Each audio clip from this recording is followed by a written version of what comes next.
Olá pessoal, tudo bem com vocês? Bora estudar agora a partida do Cajaquim contra o Prio. Foi uma partida rápida, jogada imensa. Bora lá? Estudar a nossa Rui Lopes. Cajaquim tá de brancas, o Prio de negras. Cercou E5, E4, E5. Cavalo F3, cavalo C6, bispo B5. A6, bispo A4. Cavalo F6, roque. E vai lá para Berlim. Cavalo E4. Cavalo por E4. D4, B5. Aprendendo com a lição do jogo anterior. As pretas correm para quebrar a cravada no C6. E deixar o peão no D4 muito bem. B3, D5.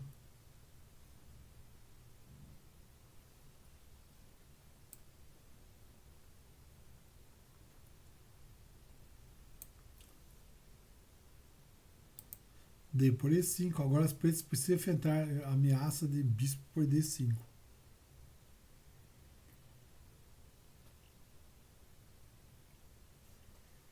A melhor reprogramação, como depois, que é cavalo por E5, cavalo por E5, D por E5. Agora as pretas podem defender o peão D5 com mais segurança.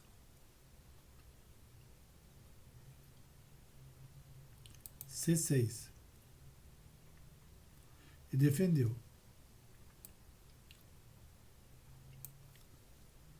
Bispo E6 aqui é a maneira mais econômica de defender o peão de D5, pois também desenvolve uma peça. Não que o bispo tenha jurado permanecer para sempre no E6 se a pressão no D5 diminuir.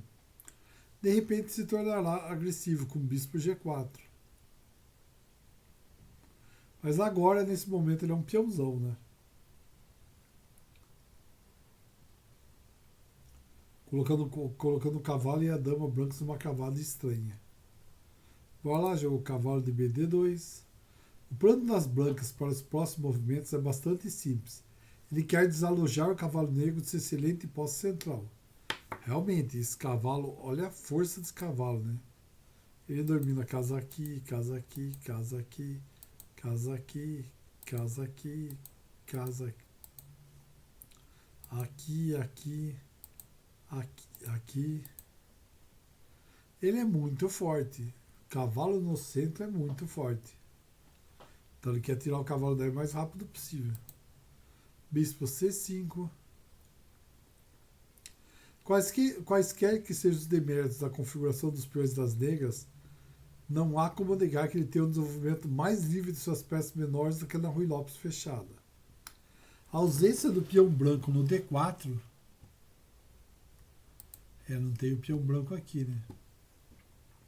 Permite que ele utilize a casa C5.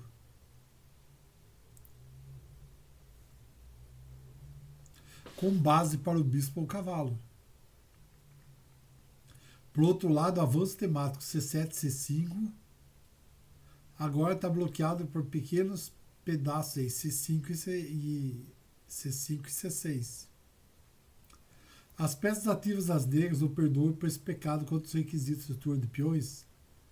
As alternativas aqui, ó, bispo E7 e cavalo C5, que nós vamos discutir isso daí nos próximos jogos. Mas aquele jogo dama E2, colocando mais pressão no cavalo negro.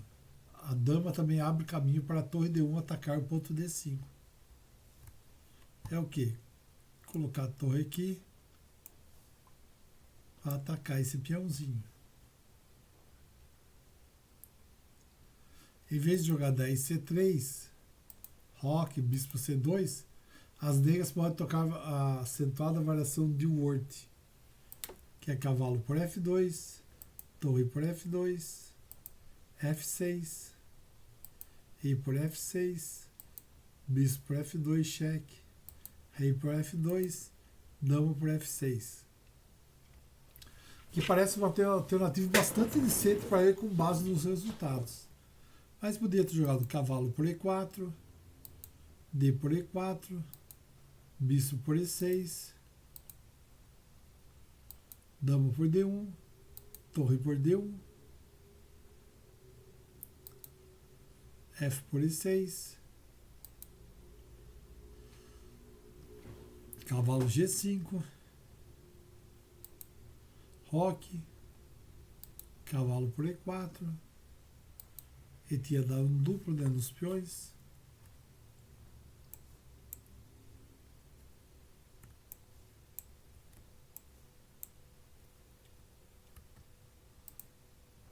Ele deu um duplo nesses dois peõezinhos, né?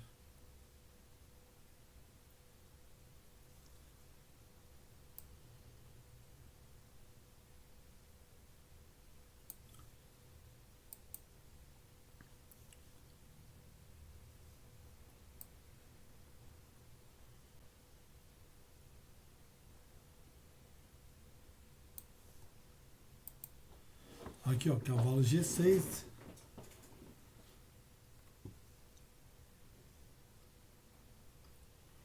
Não é uma má jogada, embora as pretas sigam incorretamente. O cavalo das brancas tem um belo posto no D4. Aqui, ó, pensa o cavalo aqui, ó, o cavalo fica também dominando, fica um Pegasus. Para trocar essas peças depois de torre D3, bispo por F3, torre por F3. Mas não havia necessidade de recorrer a tais medidas, quando as pretas tivessem a opção de jogar C6, planejando expulsar a dama branca com C5. E daí com dama A7, seguida pelo avanço libertador C7, C5. O desafio para a dama branca também é possível após o jogo. Veja a nota torre por B6, embora não seja tão eficiente quanto em C6. É difícil ver como as brancas podem manter mais que a vantagem mínima contra esse plano. Ela jogou o quê? Torre de F1, torre de AB8, cavalo D4,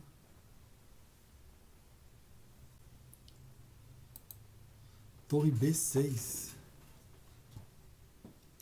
Não gostei desse lance, não. Ele podia ter jogado aqui a dama, se trocava. Dama por E7, cavalo por E7. As negras podem atingir C5. Essa é a grande chance de punir as brancas por ser preciso C3. Aqui dá para entrar.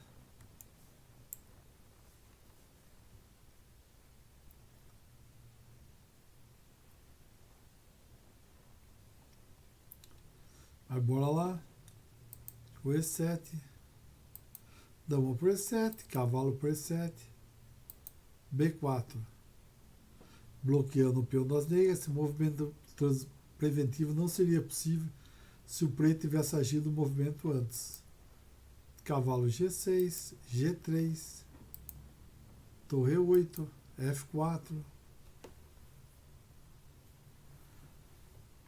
A maioria dos peões móveis brancos do rei faz um contraste impressionante com a madeira morta das negras na ala da dama. Verdade. Aí jogou bispo C8, A4. Depois de uma hesitação inicial, o Cajaqui mostra um xadrez estratégico exemplar. Bispo D7. Aqui ele vai aumentar a sua casa com seu laço com a casa escura, né? B por A, B por A. E deixando os peões pretos mais desconfigurados. Ficou 3 ilhas as negras. Ilha o que é? Tem uma separada que não tem peça. Uma ilha, 2 ilhas.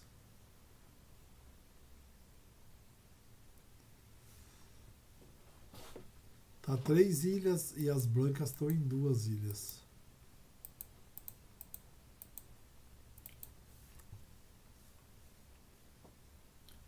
Mas bora lá, jogou aqui A5. Torre de BB8, voltou a torre. Cavalo B3. Aqui também vai ser um cavalinho chato, hein? Se ele conseguir entrar aí,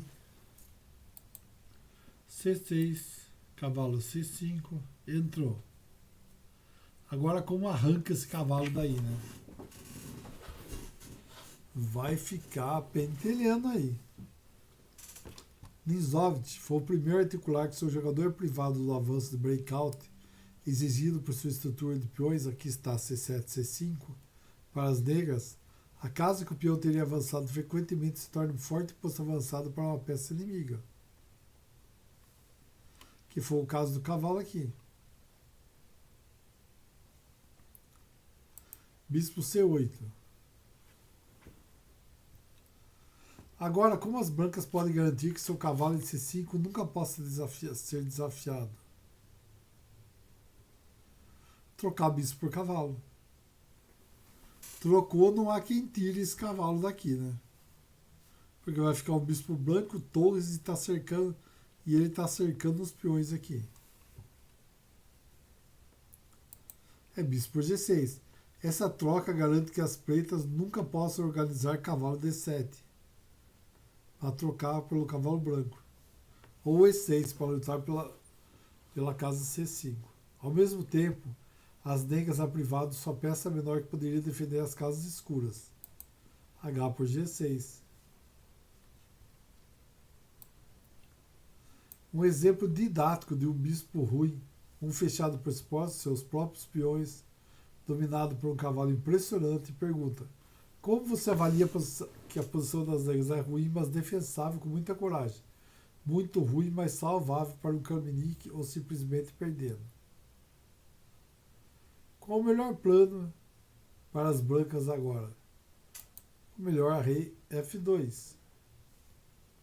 Apesar de material igual, nem capa branca e nem rímica poderia salvar esse final de jogo como preto. Ele está perdido. As brancas levam seu rei para D4, onde ameaça infiltrar via C5.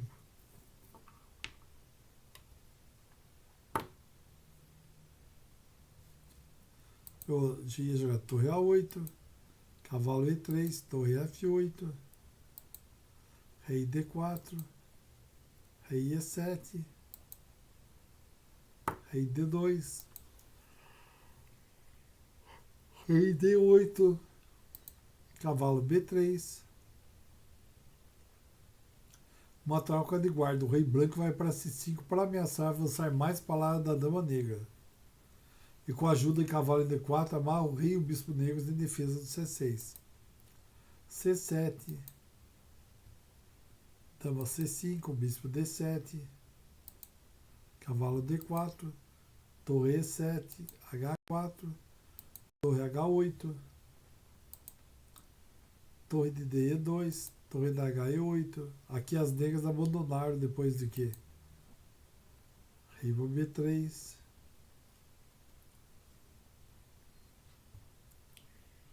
Elas abandonaram, não. Torre H8. Elas poderiam ter desistido, mas não desistiram. As negras podiam desistir com o bispo E6. Ficava um bispeto com a função de peão.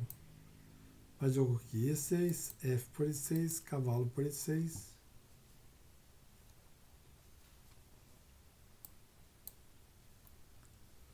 Pois o branco penetrará na coluna E.